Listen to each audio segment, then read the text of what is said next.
Bienvenue dans l'épisode numéro 69 de MindFit Coaching.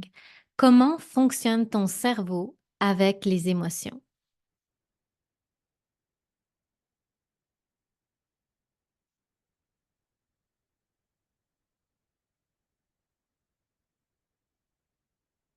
Bienvenue dans l'épisode numéro 69 de MindFit Coaching, les trois cerveaux et les émotions.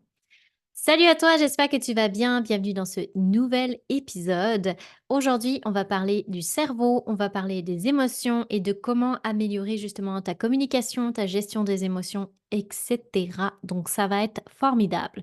Donc, en fait, on va découvrir les trois cerveaux, comment ça fonctionne dans notre petite tête et comment ce qui se passe dans notre cerveau va venir influencer nos comportements et comment, à la lumière de ce que je vais t'expliquer sur les trois cerveaux, tu vas pouvoir mieux équilibrer tes émotions, tes disputes, tes chicanes, etc., etc. Donc, la théorie des trois cerveaux, en fait, elle va reposer beaucoup sur l'idée que notre système nerveux, en fait, a trois centres principaux d'intelligence. Donc, il y a le cerveau reptilien, donc celui qu'on appelle aussi le cerveau préhistorique. On a le cerveau limbique, celui qui va comprendre toutes les émotions, etc. Et le néocortex, donc c'est celui qui est vraiment plus axé sur le raisonnement, la logique. Donc maintenant que tu sais que tu as trois parties du cerveau qui s'activent, donc chacun de ces parties, elle va jouer un rôle très important et un rôle qui est distinct, qui va vraiment être essentiel pour nous les êtres humains. Donc à la fois le cerveau reptilien va t'aider dans ta survie, à la fois ton cerveau limbique va t'aider au niveau émotionnel et à la fois le néocortex va t'aider du côté plus réflexion, analyse de la situation, etc. Donc là, je vais commencer par décortiquer un peu plus le cerveau reptilien. Donc le cerveau reptilien, c'est vraiment la partie la plus primitive, la plus vieille du cerveau. Donc cette partie-là, elle existe depuis très, très, très, très, très, très longtemps chez les êtres humains, chez nos ancêtres. Et donc en fait, sa mission au cerveau reptilien, c'est vraiment d'assurer la survie. Donc cette partie-là de ton cerveau, elle s'occupe de te maintenir en vie. Elle est responsable de toutes les fonctions vitales telles que la respiration, la régulation de ton rythme cardiaque, que ce soit tes réflexes de survie, c'est-à-dire est-ce que tu dois fuir, est-ce que tu dois combattre ou est-ce que malheureusement tu vas te mettre par exemple à figer. Donc là, quand tu es dans ces trois comportements, la fuite, le combat ou figer, c'est que c'est ton cerveau reptilien qui est en train de prendre le volant de la situation. Donc en fait, c'est vraiment une partie du cerveau qui va fonctionner de façon très, très, très instinctive, très automatique, très rapide. En général, on n'a pas le temps de comprendre quoi que ce soit que let's go, on est dans l'action.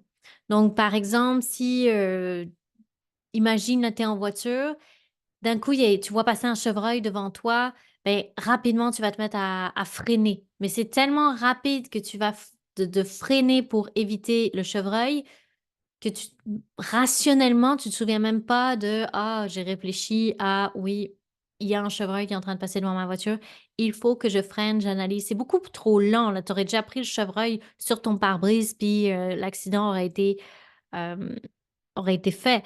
Donc, l'objectif du cerveau reptilien, c'est vraiment d'aller très vite, d'aller de manière instinctive. C'est très animal, le cerveau reptilien. C'est instinctif, c'est rapide, c'est vraiment essentiel à notre survie. Donc, on ne peut pas éliminer cette partie-là de notre cerveau.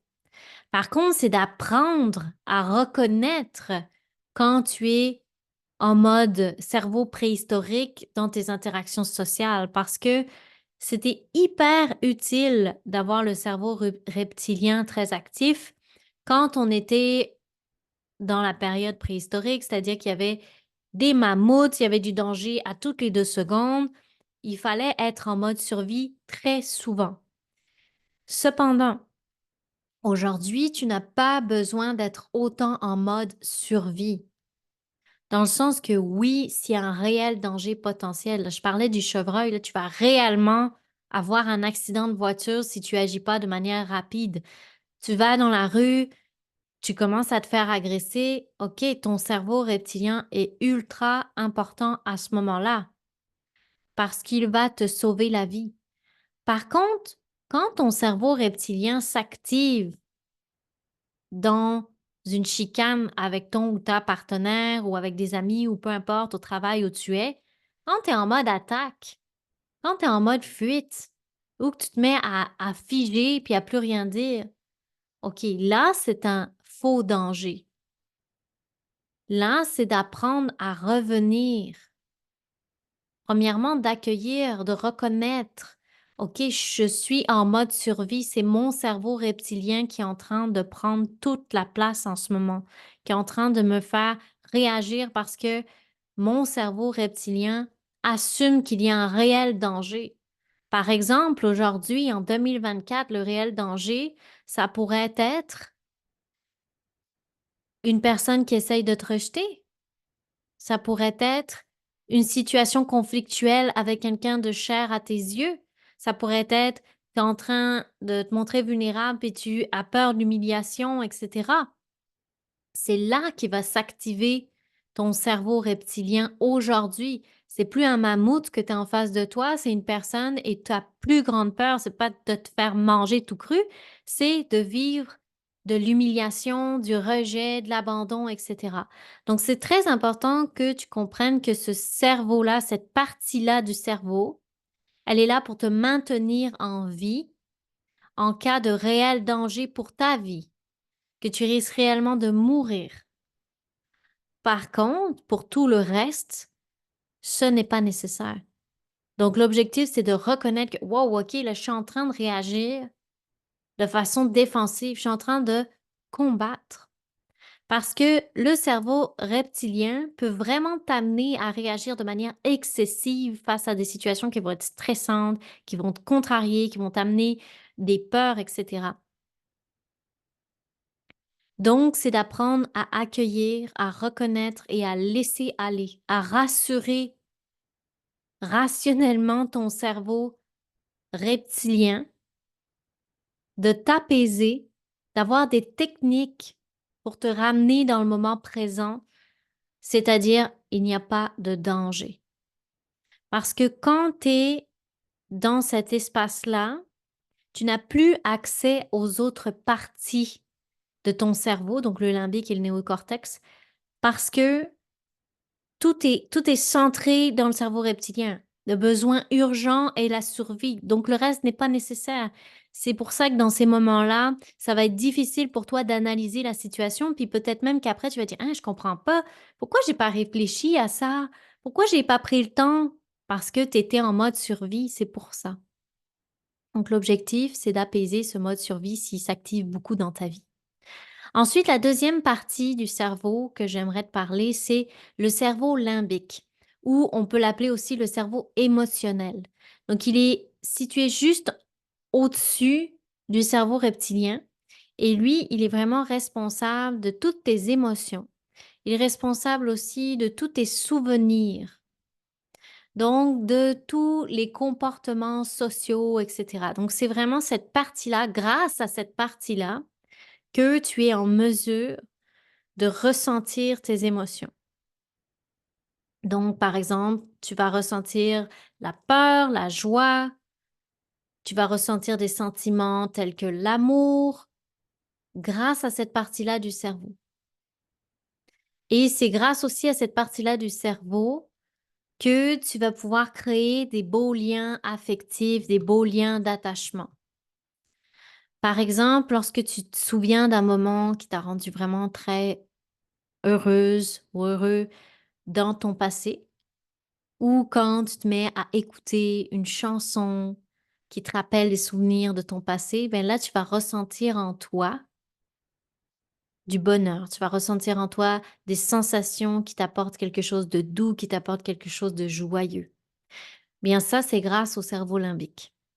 Donc lui, il stocke les souvenirs émotionnels qui sont puissants. C'est pour ça aussi qu'on dit qu'on se souvient beaucoup par les émotions. Je ne sais pas si tu as déjà entendu cette phrase, je l'adore, c'est à la fin de ta vie, là, les gens, ce qu'ils vont se rappeler, c'est pas tout ce que tu as fait pour eux. Oui, il va y avoir des choses qui vont se rappeler, mais dans les détails, il y a des choses qu'ils vont oublier. Par contre, ce qu'ils vont se souvenir, c'est comment ils se sont sentis à tes côtés. C'était quoi l'émotion associée à toi?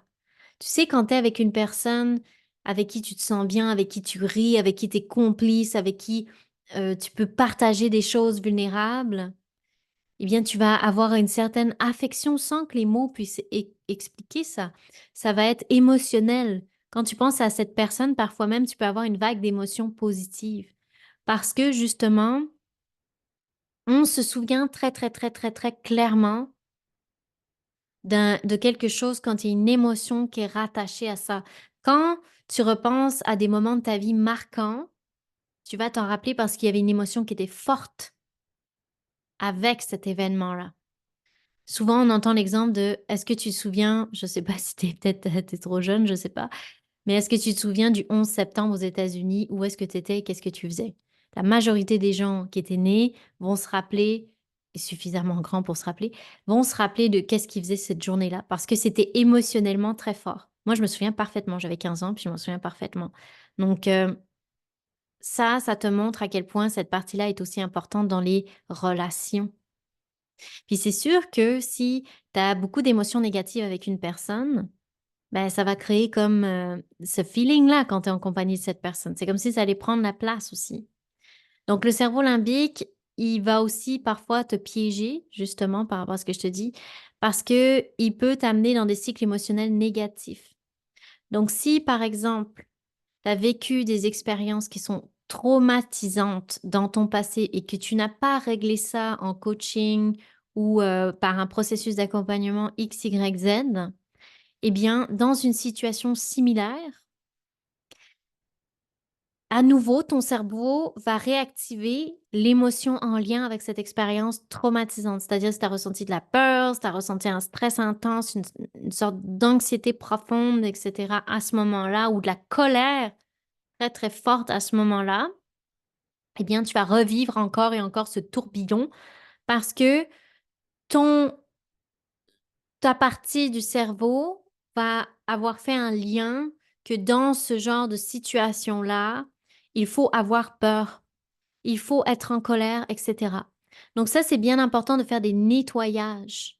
Si tu remarques, tiens, je comprends pas, je suis en relation avec telle personne et je suis dans telle émotion parce que ça ressemble à quelque chose que j'ai vécu dans le passé, ça veut dire que tu n'as pas réglé ce qui est dans le passé. Donc, c'est vraiment très important d'aller régler ça, d'aller nettoyer ton passé pour que ton cerveau, là, il débug un peu, là, il arrête son cycle émotionnel négatif. Donc, voilà pour la deuxième partie qui est le cerveau limbique. Ensuite, on a la troisième partie qui est tout aussi importante que les autres, c'est le néocortex. Donc là, c'est la partie du cerveau qui va être plus rationnelle. Et donc, en fait, elle est responsable de tout ce qui est pensée rationnelle, de tout ce qui est logique, de tout ce qui est analyse, de tout ce qui est planification. Donc, c'est grâce à cette partie-là du cerveau que tu vas pouvoir réfléchir de manière plus abstraite, que tu vas pouvoir résoudre des problèmes qui vont être plus complexes, que tu vas pouvoir prendre des décisions qui sont éclairées, qui sont sensées par rapport à où tu es dans ta vie actuellement. Donc, c'est vraiment, cette partie-là qui te permet de justement savoir où est-ce que tu veux aller. Donc, tu vas analyser logiquement les situations. Donc, tu vois, c'est très important. Les 3 sont hyper importants. Ce qui compte, c'est d'en avoir conscience. Ce qui compte, c'est de connaître cette partie-là de son cerveau. Donc, par exemple, cette partie-là va s'activer beaucoup quand tu vas planifier tes objectifs, tes rêves. Quand tu vas te mettre à vouloir résoudre des problèmes dans ta relation, tu vas te mettre en mode solution, tu vas te mettre à chercher qu'est-ce qui serait le plus efficace par rapport à votre situation, etc. Donc, cette partie-là, elle te permet aussi de peser les avantages, les inconvénients d'une situation, d'une problématique, de quelque chose que tu traverses, que tu vis. Et c'est l'objectif, grâce à ce cerveau-là, c'est que ce soit le plus objectif, justement, de manière objective et qui va te permettre de prévoir à long terme. Donc, c'est comme la partie rassurante, réconfortante de l'analyse quand on vit une situation. Parce qu'il va y avoir la partie émotionnelle qui, par exemple, si tu as vécu quelque chose de similaire et qui s'est bien passé, ben, intuitivement, qu'est-ce que tu vas faire? Tu vas dire: «OK, c'est bon, c'est une bonne décision». Mais si tu prends pas le temps d'utiliser ton néocortex pour vraiment t'assurer que c'est très réaliste par rapport à ce que où tu es rendu dans ta vie ou quoi que ce soit, que les 2 en fait s'équilibrent ensemble. C'est pas juste prendre une décision de manière rationnelle en faisant une analyse très approfondie au point que c'est juste pour gérer ton anxiété.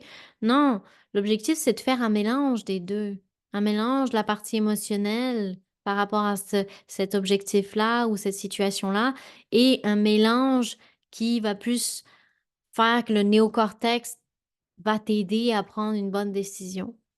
Donc, c'est un peu ça l'idée. Puis, le fait que le néocortex est vraiment allié pour résoudre des problèmes qui vont être complexes, ça prend beaucoup d'énergie, hein. Le néocortex prend beaucoup d'énergie.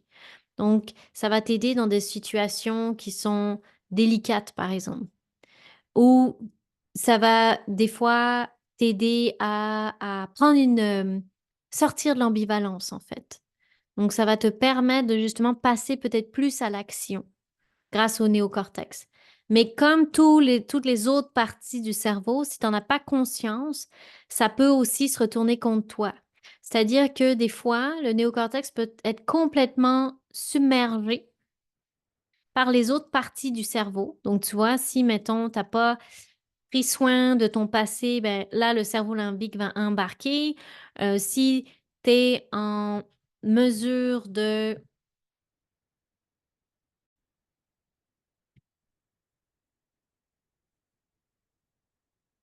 Donc, le néocortex, tu vois, comme je te disais, il va être complètement submergé par les autres parties du cerveau si tu t'en es pas bien occupé, si t'es pas conscient que tu es en mode survie, si t'as pas pris soin de ton passé, eh bien, ça va tellement venir envahir la partie du néocortex que ça peut venir influencer négativement tes prise de décision. Donc, c'est pour ça que je disais, c'est important d'avoir un équilibre entre l'émotionnel et le rationnel.